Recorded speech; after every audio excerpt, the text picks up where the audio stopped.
Hello everyone. Today's topic is law supply. What is supply? Supply क्या है?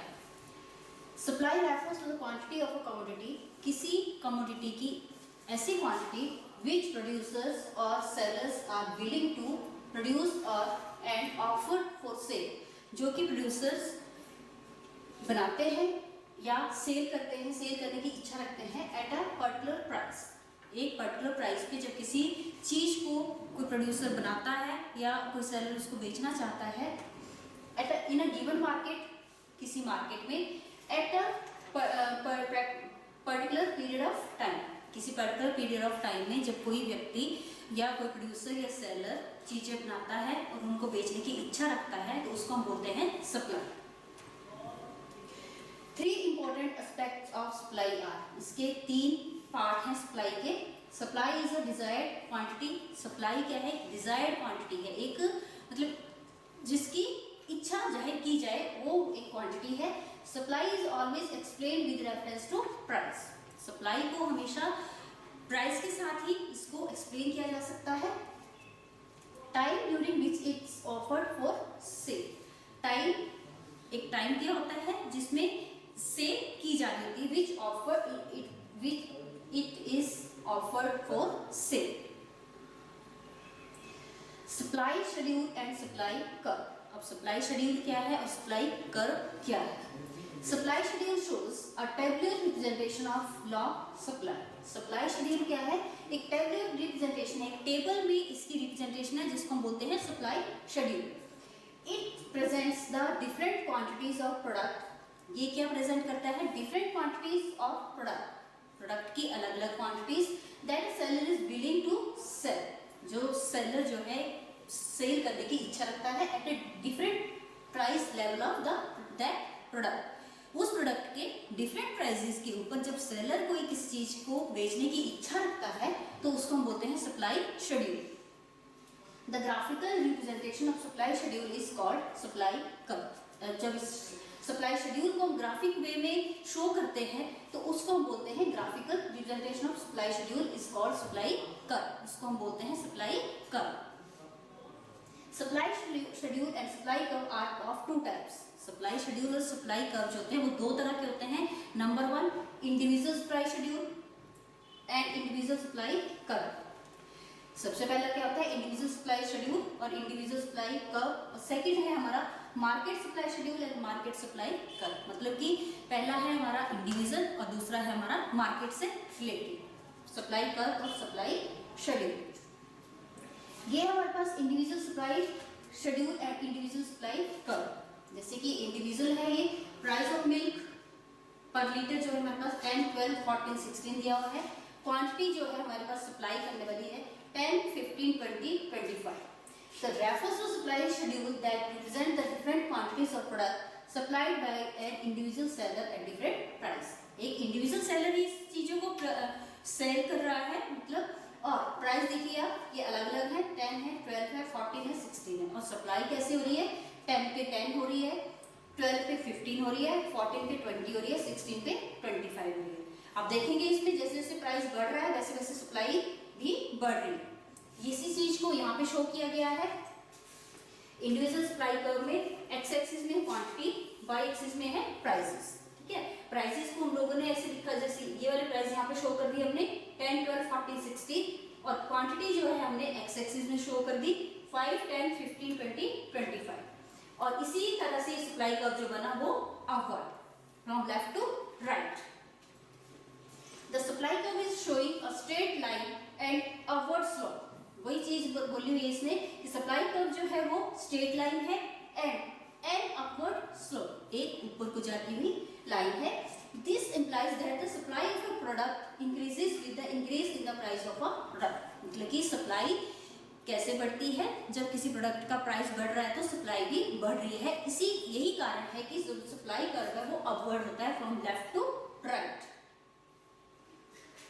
Next हमारा market supply schedule and market supply curve. ये refers to supply schedule that represent the different quantities of a product at all the suppliers in the market are willing to supply at different prices. मतलब कि all the suppliers in the market, सारे ही supplier जब किसी market में किसी वस्तु को बेचने की इच्छा रखते हैं तब हमारे पास आता है market supply schedule and market supply curve. ये देखिए जैसे कि टेबल में शो किया हुआ है, ये प्रोडक्ट है, एक price of product X 100, 1200, 300 and 400।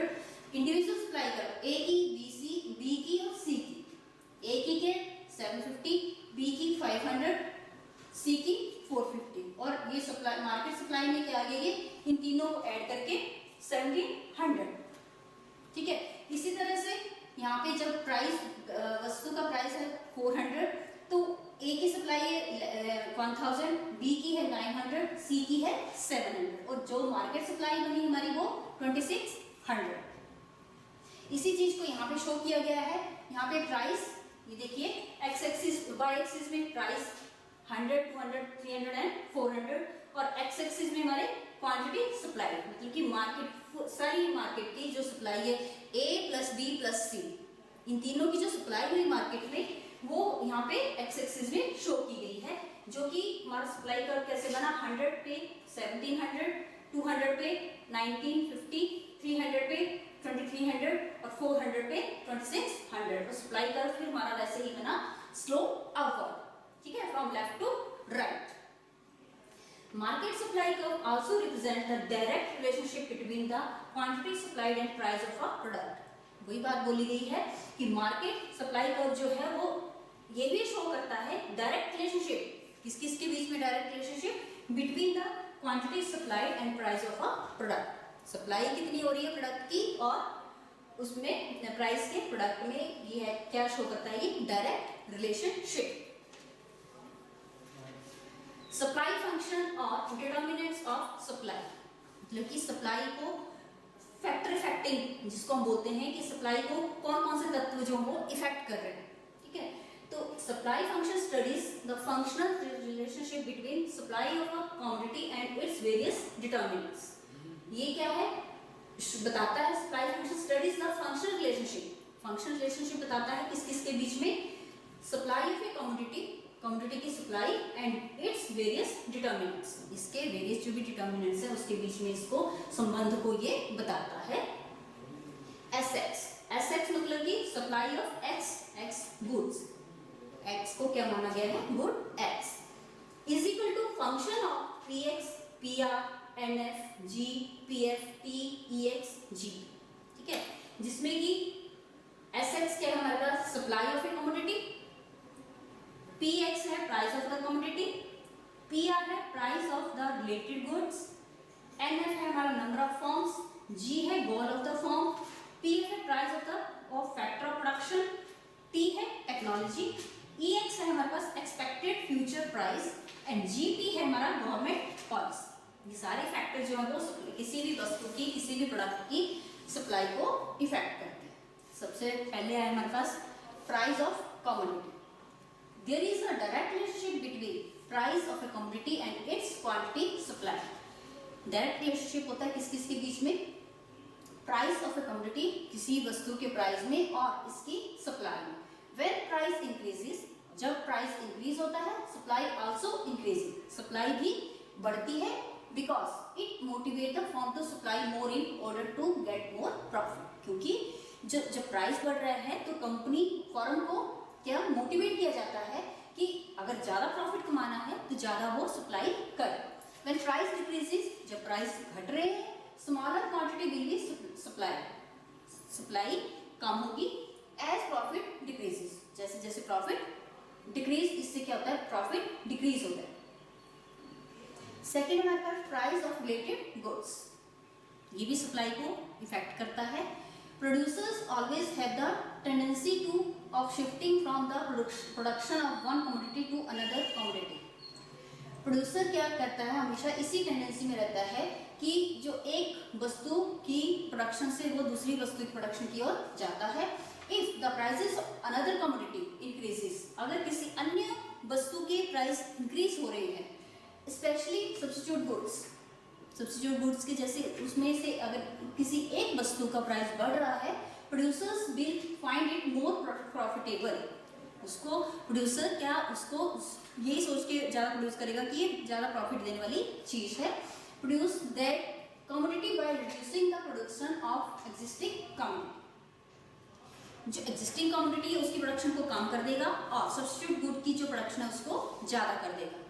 For example, suppose the seller of tea notice that the price of coffee increases. अगर कोई व्यक्ति टी चाय बेचता है और वो नोट कर रहा है कि कॉफी का प्राइस जो वो इंक्रीज हो रहा है, they may reduce the amount of resources devoted to the selling of tea in favor of coffee. वो क्या करेंगे, वो टी का जो सेलिंग प्राइस है उसको कम कर देंगे और कॉफी का जो सेलिंग प्राइस है उसको बढ़ा देंगे. थर्ड है हमारे पास number of firms. Market supply of a commodity depends upon number of firms in the market. Market supply किस चीज के ऊपर भी डिपेंड करती है कि मार्केट में कितनी फर्म्स जो है वो उस पर काम कर रही है. Increase in the number of firms implies increase in the market supply. जैसे जैसे फर्म्स बढ़ती जाती हैं मार्केट में सप्लाई क्या होती है वो बढ़ती जाती है. And decreases in the number of firms. Number of firms मतलब कि जो मार्केट में फर्म काम करती है उनके फर्म्स में कमी आ जाए तो सप्लाई क्या होगी, ऑब्वियसली वो डिक्रीज होगी. Decrease in the market supply of a commodity मतलब कि फर्में जितनी ज़्यादा किसी मार्केट में काम करेंगी सप्लाई उतनी ज़्यादा होगी और जितनी कम फर्में मार्केट में काम करेंगी तो किसी वस्तु की सप्लाई उतनी ही कम होगी. गोल ऑफ द फर्म मतलब कि फर्म का गोल क्या है, उसका मोटिव क्या है, उसका उद्देश्य क्या है. If goal of the firm is to maximise profit.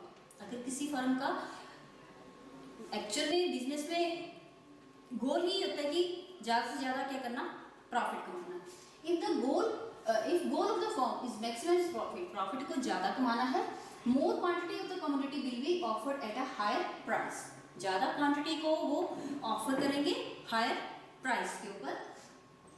On the other hand if goal of the firm is to maximise sale, अगर फर्म का उद्देश्य सिर्फ सेल को मैक्सिमाइज करना है, more will be supplied even at the same price. वो एक ही price के ऊपर सेल करती रहेगी जब उसका मोटिव क्या होगा, ज़्यादा सेल करना और ज़्यादा प्रॉफिट कमाना. अगर फर्म का मोटिव है तो वो अपनी प्राइस को भी ज़्यादा इंक्रीज करती जाएगी और सप्लाई भी ज़्यादा करती जाएगी. Price of factor of production. Supply of a commodity is also affected by the price of factor used for the production of the commodity. किसी वस्तु की सप्लाई में प्राइस ऑफ फैक्टर, ठीक है, जो प्रोडक्शन के लिए यूज किए गए फैक्टर हैं उसका प्राइस भी किसी वस्तु की सप्लाई को इफेक्ट करता है. If the factor price decreases, अगर फैक्टर प्राइस कम हो रहे हैं, cost of production also reduce, cost of production भी कम होगी. अकॉर्डिंगली उसी के अकॉर्डिंगली क्या होगा, more of the commodity is supplied eight its existing price. इसी के साथ more of the commodity supplied, ज़्यादा कमोडिटी सप्लाई की जाएगी किस पे, एट इट्स एग्जिस्टिंग प्राइस. इसके एग्जिस्टिंग प्राइस के ऊपर ही ज़्यादा सप्लाई जो है वो की जाएगी. इसके अलग if the factor price increases, इससे उल्टा होता है. If the factor price increases, factor price increase हो रहे हैं, कॉस्ट ऑफ प्रोडक्शन भी बढ़ रही है. फैक्टर प्राइस अगर इंक्रीज होंगे ऑब्वियसली उसकी कॉस्ट भी बढ़ेगी. इन सच अ सिचुएशन, उस सिचुएशन में less of the commodity is supplied eight its existing price. Supply जो है किसी वस्तु की वो कम होगी एट इट्स, जो उसका प्राइस एग्जिस्ट कर रहा है उसी के ऊपर इसकी सप्लाई जो है वो कम होगी. Change in technology. Factor affecting of supply में नेक्स्ट है हमारे पास change in technology. Change in technology also affects supply of the commodity. ये चीज जो है वो भी किसी वस्तु की सप्लाई को इफेक्ट करती है. Improvement in the technique of production reduce cost of production.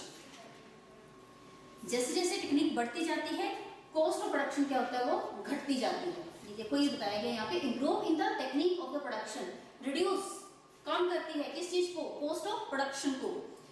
इसी के साथ more of the commodity is supplied eight its existing price. और हमारे पास जो है वो कमोडिटी की सप्लाई ज्यादा होगी at its existing price. Expected future price, ये फैक्टर भी इफेक्ट करता है सप्लाई को.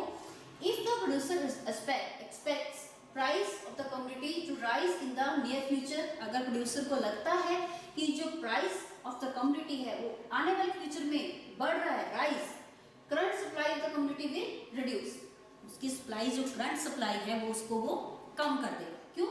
If on the other hand fall in the price expected, अगर नियर फ्यूचर में प्राइस जो वो गिर रहे हैं, current supply will increase, supply जो करंट सप्लाई है वो इंक्रीज होगी।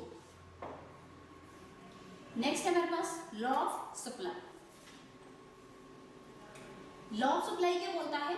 Law of supply states that other things remain the same, अगर थिंग्स अगर सेम रहती हैं, the quantity of any commodity that firms will produce, जो कमोडिटी की क्वांटिटी को कोई फर्म प्रोड्यूस करती है, ऑफर फॉर सेल प्राइसेस, और वो सेल के लिए ऑफर करती है with its rising price and falls with its falling price, अगर प्राइस बढ़ रहे हैं तो सप्लाई ज्यादा कर रही है फर्म, और अगर प्राइस कम हो रहे हैं तो फर्म जो है वो सप्लाई कम कर रही है। That is higher the price higher will be the quantity supply, price ज्यादा है तो higher will be the quantity supply, supply जो वो ज्यादा होगी। लोअर द प्राइस, जब हमारे पास प्राइस कम हो रहा है, smaller will be the quantity supply, quantity supply जो वो भी कम होगी। Other things remaining the same, इस चीज का क्या मतलब होता है? अदर थिंग्स, इकोनॉमिक्स में हमेशा ये लाइन चलती है साथ में, other things remaining the same, तो इसका मतलब होता है means determinants other than own price, उसकी अपने प्राइस के अलावा, such as the technology, goals of the firm, government policy, price of related goods etcetera should not change, ये चीजें जो वो चेंज नहीं होनी चाहिए। कौन कौन सी चीजें? Technology, goal of the firm, government policy, price of related goods etcetera, ये चेंज नहीं होंगी, इसीलिए इस चीज को बार बार यूज किया जाता है, अदर थिंग्स रिमेनिंग कांस्टेंट या सेम। लॉ ऑफ सप्लाई को टेबुलर फॉर्म में और ग्राफिकल फॉर्म में ऐसे शो किया गया है। प्राइस ऑफ प्राइस, प्राइस के प्राइस जो है वो 10, 11, 12, 13, 14, 15, 16 तक, और क्वांटिटी देखिए आप, क्वांटिटी सप्लाइड में 5, 6, 7, 8, 9, 10, 11, ठीक है। तो जैसे जैसे प्राइस 10 है तो सप्लाई है 5, 11 है 6, 16 पे पहुंचे हम लोग तो इसकी सप्लाई क्या होगी 11, जैसे जैसे प्राइस बढ़ रहे हैं वैसे वैसे इसकी सप्लाई भी बढ़ रही है। इसी चीज को ग्राफिकल इसमें शो किया गया है। प्राइस ऑफ प्राइस, प्राइस जो है हमारे y एक्सिस में शो किए गए हैं, क्वांटिटी सप्लाई जो x एक्सिस में शो की गई है, ठीक है। और इसी तरह से ये जो ग्राफ बना है वो अपवर्ड बना है, ठीक है, left from left to right. Supply curve क्या होता है? हमेशा अपवर्ड होता है, left to right, because relationship between price and supply positive. SS slopes downward from the left to right, upward from left to right.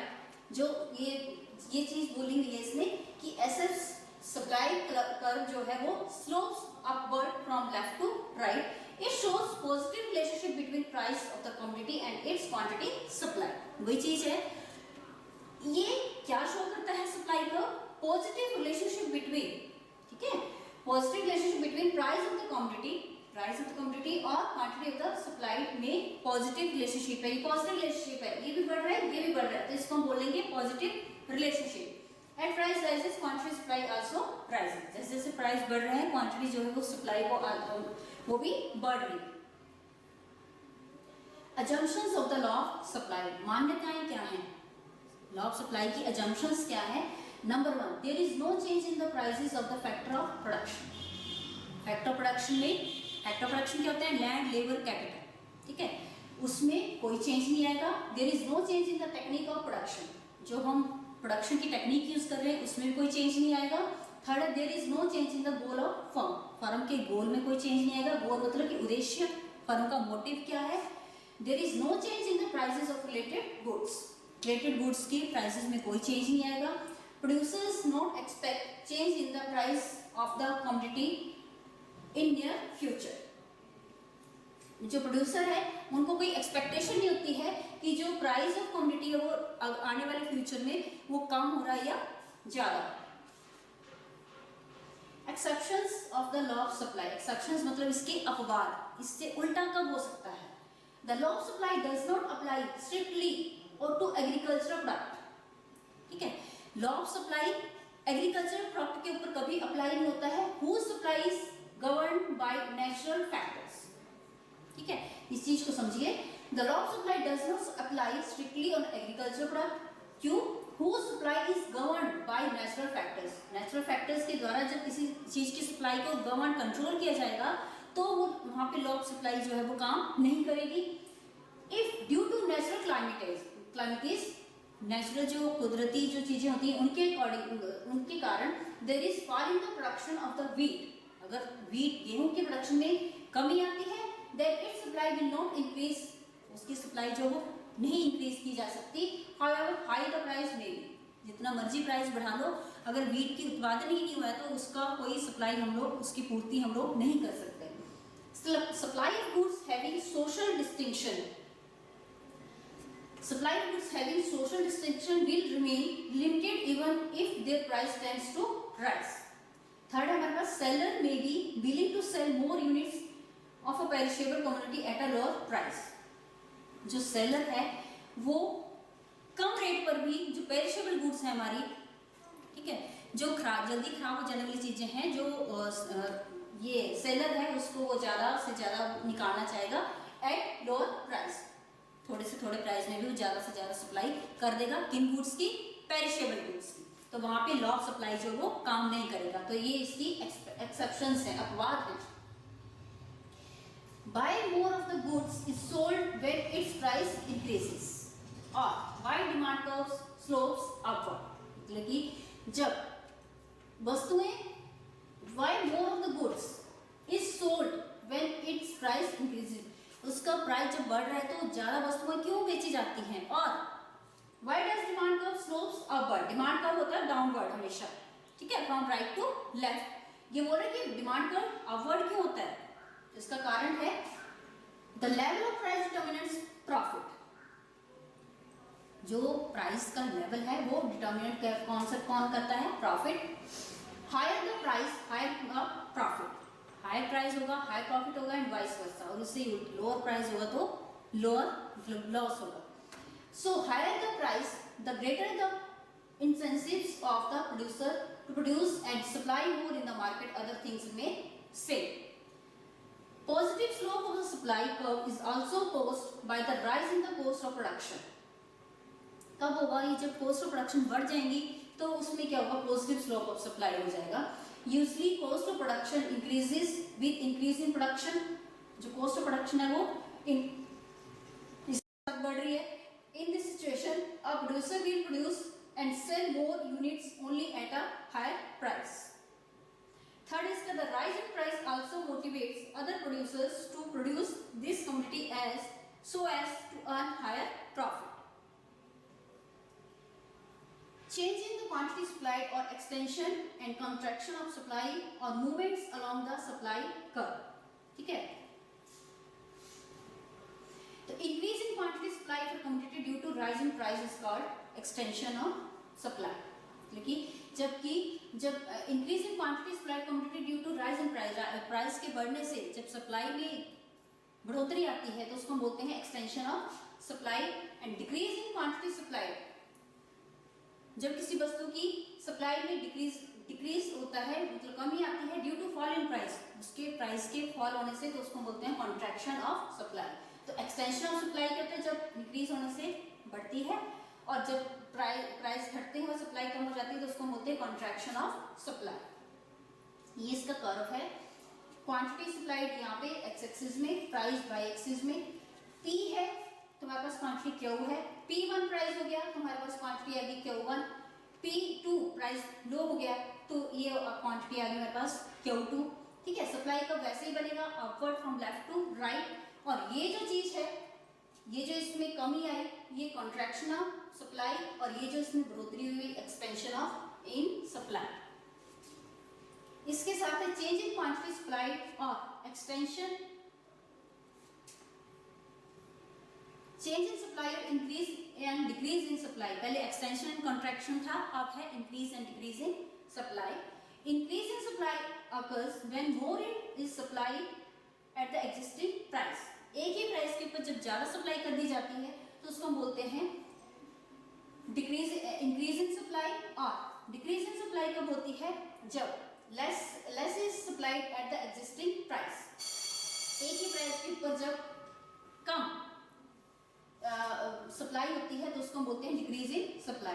But increase in supply cause a forward shift curve. Increase in supply जो वो supply curve को forward आगे की तरफ को shift करेगा, और decrease in supply cause a backward shift और in supply curve. Decrease in supply करेगा बैकवर्ड शिफ्ट, पीछे को आएगा सप्लाई कर्व इसमें, जबकि डायग्राम में बताया गया है। देखिए प्राइस जो वो फिक्स है, ठीक है।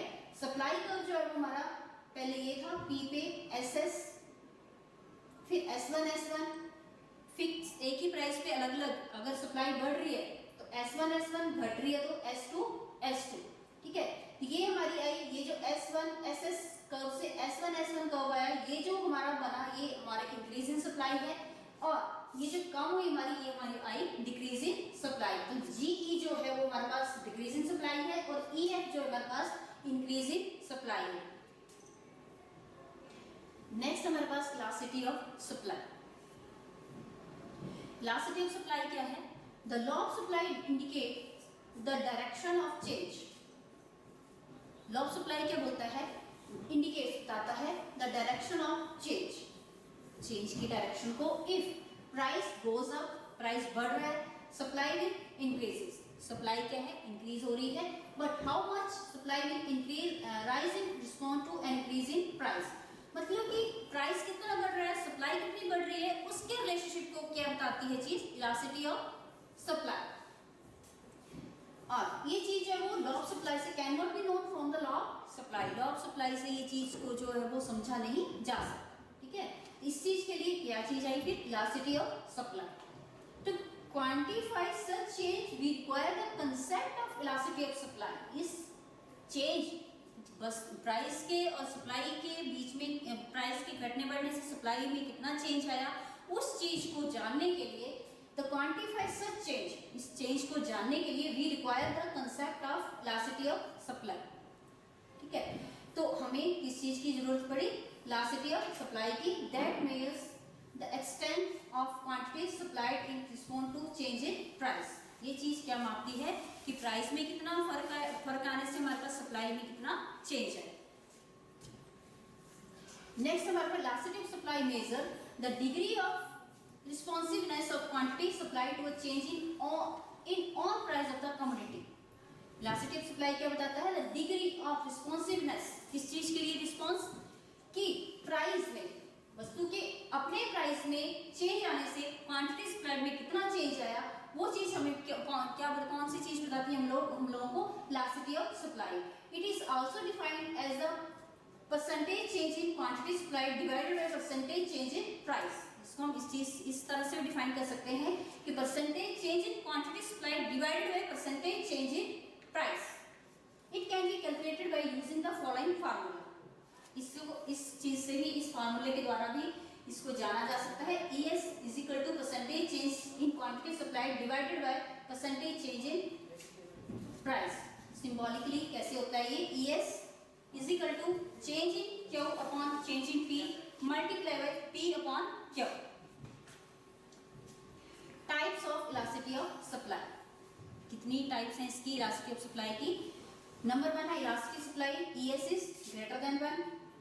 Inelastic, ES is less than 1. Inelastic of supply, ES is equal to 1. Perfectly elastic supply, ES is equal to infinity, और perfectly inelastic supply, ES is equal to 0.